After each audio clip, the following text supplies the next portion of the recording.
Bismillahirrahmanirrahim. Makanya ketika Anda mengangkat tangan menghadap ke Hajar Aswad, Bismillah, Allahu Akbar, di hati kita sudah komitmen, saya akan menggugurkan dosa-dosa, kesalahan-kesalahan yang sudah saya list sebelum saya berangkat umrah. Makanya begitu angkat Bismillah, Allahu Akbar, ingat kesalahan sama Allah apa? Ya, Anda laki-laki, suami pada istri bagaimana? Istri ke suami, ke keluarga, ke anak, ke teman-teman. Mungkin ini yang menghambat rezeki, ini yang menghambat silaturahim. Bismillah, Allahu Akbar, ya Allah, saya pengen berubah, pengen lebih baik.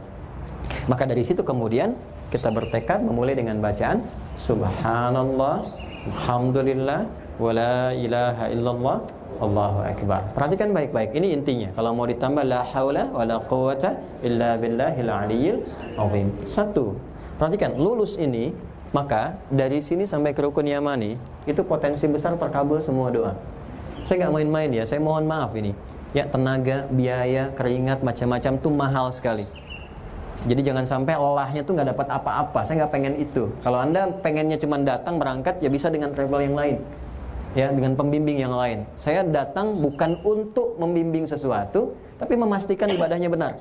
Itu poinnya. Ya, saya tidak butuh dengan yang lain-lain. Saya menyayangi Anda semua, kita semua, supaya benar ibadahnya. Itu poinnya. Ya, karena itu ketika berangkat, mulai tawaf, Subhanallah. Ingat betul, kalimat Subhanallah tidak diisyaratkan dalam Al-Quran, kecuali pokoknya menunjuk kepada segala sifat, sikap yang tidak sesuai dengan keagungan Allah. Misal, Al-Baqarah 116, wa qalu ittakhadallahu walada, subhana. Ada orang berkata Allah punya anak, gak sesuai dengan sifat Allah, subhanallah. Ada orang berkata, gak mungkin Tuhanmu Muhammad menjalankan hambanya cuma sekejap balik lagi dari Masjidil Haram ke Masjidil Aqsa, balik, gitu. Gak mungkin. Dulu kan gak ada pesawat, gak ada apa-apa. Maka turun ayat Subhanalladzi asra. Tapi juga, maaf, yang kadang gak disadari, gak sesuai nih dengan keagungan Allah, yang harusnya kita menyembah tepat waktu, memuliakan Allah, gitu kan? Kok dipanggil sholat telat, tapi kalau minta pengen banyak, zakat ditunda-tunda, dipadatin ke Ramadan, gitu kan? Macam-macam dan sebagainya. Maka ketika mengucapkan Subhanallah, ingat apa hubungan kita yang kurang baik dengan Allah. Itu diistighfari. Makanya mengucap Subhanallah, kalau benar Subhanallah, itu air mata bisa mengalir tuh.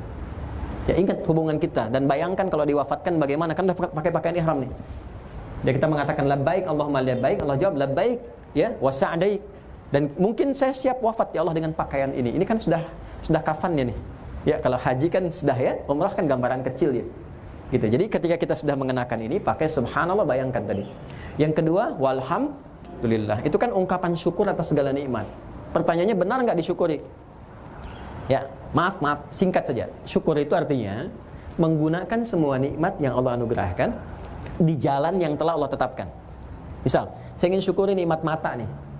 Maka caranya, gunakan mata ini untuk memandang yang Allah telah tetapkan. Yang nggak boleh dipandang, jangan pandang. Itu baru diri kita tuh. Belum pakaian, belum harta benda yang lain dan sebagainya. Anda kenakan pakaian, dari semua pakaian di lemari pakaian itu ada yang pernah disyukuri belum? Ada yang belum pernah disyukuri nggak? Jangan-jangan ada yang belum dipakai sholat, sementara Anda masih meminta untuk membeli pakaian yang baru. Ya kan? Coba kendaraan tuh yang dipakai-pakai itu, berapa kali dipakai ke masjid?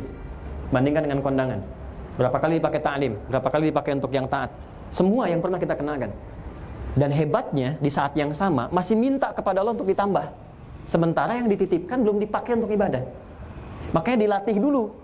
Ya, kadang-kadang tuh bukan Allah nggak ngasih, tapi kamu sempurnakan dulu daripada hisabmu berat saat pulang. Makanya kita coba untuk minta sama Allah, dibimbing untuk mensyukuri nikmat Allah. Ya Allah, aku syukuri nikmatmu, bimbing hamba, tunjukkan kepada hamba apa yang belum lengkap. Ketika disyukuri, maka muncullah jawaban, la in syakartum azidannakum. Kalau itu keluar, baru ditambah. Makanya ketika mengucapkan kalimat walhamdulillah, kita mencoba mensyukuri semua nikmat sekaligus bimbing, ya Allah, apa yang belum tepat, yang dari nikmat engkau titipkan itu belum hamba gunakan dengan baik. Jelas ya? Anak-anak misalnya, coba cek dulu betapa banyak orang minta keturunan, tapi ketika dikasih kurang perhatian. Bisa terjadi begitu. Jangan selalu diartikan nikmat itu harta. Ya, keluarga itu nikmat terbesar. Mungkin kurang perhatian, mungkin kurang kasih sayang, mungkin kurang macam-macam, sehingga anak cari perhatian di luar, anak nggak sholat, atau orang tuanya dan sebagainya. Itu syukuri dulu. Setelah itu, setelah merasakan nikmat itu, keluar rasa kita, keluar air mata kita, keluar pendalaman kita, baru kita merasakan keagungan Allah. Wallahu akbar. Itu yang dimaksud subhanallah, alhamdulillah, wala ilaha illallah, wallahu Akbar. Setelah itu kan kita merasa bahwa kita lemah. Saat itu kuat. Ketika pulang mungkin kan kita merasakan ada perubahan, pengaruh lagi, ada kelemahan lagi. Maka kita katakan la haula wala quwwata illa billahil aliyyil azim. Bacakan itu, kalau bacaannya benar, biasanya nggak buru-buru. Baru subhanallah tuh udah kita merasakan. Alhamdulillah wala ilaha. Baru sampai Allahu Akbar nggak sadar nyampe sini. Ya kan? Terkadang Allah itu maha mengetahui, tidak harus menutup kalimatnya. Maryam belum minta, sudah dijawab doanya. Dan Nabi Zakaria itu baru berdiri, belum selesai sholatnya, sudah turun jawaban. Terkadang yang belum kita mintakan Allah sudah tahu, belum kita mohonkan Allah sudah kabulkan. Sekalipun sampai sini kita baru sempurnakan kalimatnya. Maka ini yang dimaksudkan falamma i'tazalahum wa ma ya'buduna min dunillahi wa habna lahu ishaq. Nyampe ke sini ketika benar, ini yang disebut maqam Ibrahim. Maqam itu pijakan pertama untuk mengerjakan sesuatu yang positif. Maka Nabi Ibrahim ketika beliau meninggikan bangunan Ka'bah, pondasinya yang atasnya hancur di masa Nabi Nuh alaihissalam, ini pijakan kakinya pertamanya di situ. Dipijak. Pertama kali. Saat berpijak itu beliau membawa batu, datanglah anak terkasihnya Ismail alaihissalam di sudut yang sebelah sana. Bawa batu. Batu itu bahasa Arabnya hajar tadi kan? Kalau disusun-susun jadi sekat hijar. Kalau jadi ruangan bentuknya hujrah namanya. Maka anaknya datang, ya beliau kemudian membantu, membawa. Nggak mungkin kan bapak kerja, anak datang pengen bantu. Kalau nggak pernah ada kasih dari bapak ke anak. Makanya di Quran kenapa selalu bapak dengan anak, bapak dengan anak. Kenapa ibu nggak disebut? Karena ibu sudah biasa, lebih banyak dengan anak. Nah, Quran itu memberi kesan bapaknya yang sibuk di luar, jangan sampai juga nggak ada interaksi dengan anak. Ya idealnya tuh ketika bapak kerja atau dialog, anak itu ada rasa sayang, rasa kepemilikan. Ibrahim tuh kenapa disebut Ibrahim? Selain dalam bahasa pokoknya juga sang penyeberang, perantau juga punya makna Abun Rahim, bapak yang penyayang. Maka sebagai orang tua tidak hanya ayah, mungkin juga ibu. Ketika sampai di sini kita ingin berdoa, rasakan suasana itu. Wa idz yarfa'u Ibrahimul qawa'ida minal baiti wa Ismail Rabbana taqabbal minna innaka antas samiul alim. Sampai di sini silakan bebas doa. Tapi saya sarankan doa pertama minta untuk keluarga, memperbaiki dan menguatkan hubungan di rumah. Bila yang berangkat suami dengan istri, minta kebaikan. Untuk ayah dulu, ibu dulu, ya, lalu suami, istri, anak-anak dan sebagainya. Karena sunnahnya begitu. Dan saya harap jangan berhenti dulu di sana. Nanti ada waktunya. Ada waktunya, ya. Karena kita kan belum selesai, ini baru tawaf. Umrah harus sampai ke tahallul. Jangan berhenti di situ. Saya sarankan pertama sudah selesai sini, baca doa silahkan berputar aja, jangan berhenti. Kemudian sampai ke Rukun Yamani. Rukun Yamani yang sebelah sana, sebelum Hajar Aswad. Yang pokok yang di sini, sudut ini. Ya. Sana ya. Jadi yang di sini nanti Hajar Aswad. Sana yang lingkar ke Hijar Ismail. Nanti ada Rukun Syamali, Syam dengan Iraqi. Kemudian masuk ke Rukun Yamani. Begitu sampai Rukun Yamani, langsung berubah doanya menjadi apa tadi? Rabbana atina fid dunya hasanah wa fil akhirati wa qina. Bapak mungkin berdoa, ya Allah, ayah saya berikan begini-begini. Kata Allah, ada yang enggak sesuai untuk akhiratnya. Maka dirubah oleh Allah untuk dunia akhiratnya.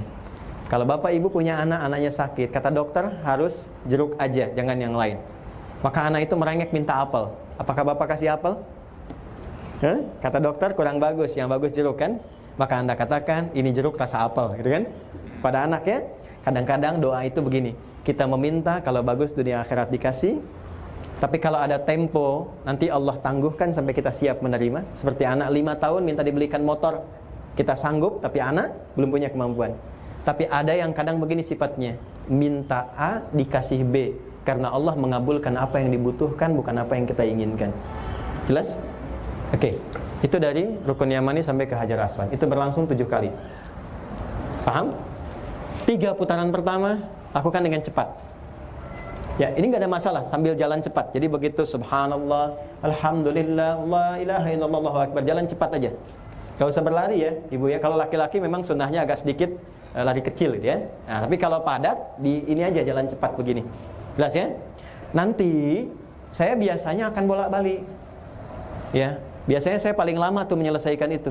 Karena nanti jalan, nah nanti yang agak lambat saya ingatkan lagi ya ke belakang, nanti saya atur tuh. Kalau saya mundur biasanya sudah ada di depan yang saya tugaskan. Ya supaya jalan di pokok ini. Nanti ikutin aja jalurnya. Ikutin jalurnya. Nah, jangan terlalu mendekat ke sini. Nanti rumusnya udah pas itu. Pokoknya putaran 3 dan 5 itu udah ada dekat sini. Ya, jangan mepet tuh ke dalam. Nanti kalau ingin sedikit misalnya yang menyentuh ke rukun yamani, ya, nanti biasanya di putaran yang kelima itu udah dekat tuh. 3 ke 5 tuh udah nempel sini. Ya, rumusnya kalau mau paling gampang, nanti 1, 2 nggak apa-apa ke arah dekat sini, tapi jangan berhenti. Terus, kalau ada dapat yang longgar, langsung ambil space longgar. Kalau sudah masuk ke 6, segera melebar keluar. Jangan di sekitaran dekat sini, melebar keluar. Walaupun putarannya agak jauh, tapi lebih cepat keluar. Jelas ya? Jadi 1 ikutin dulu, 2 ikutin, 3 sudah agak ke tengah, sudah mulai di sini tuh. Gak apa-apa ikutin. 4, 5 kalau mau berhenti di rukun yamani untuk megang dan berhenti, boleh. Biasanya nanti saya akan kelompokin tuh, Pak berhenti, doa sini. Yang lain jalan. Ya, nanti selanjutnya Bapak Ibu jalan, putar lagi, saya tunggu lagi yang lain, doa sini, yang lain jalan. Nanti ada doa yang kita mohonkan ketika umrah, ada yang tidak perlu saat umrah. Nanti setelah selesai umrah, kita bisa masuk lagi, walaupun sekarang aturannya mesti pakai ihram. Ya, untuk saat ini karena memang ada terbatas gitu. Nanti kita tunjukkan spotnya, jangan khawatir.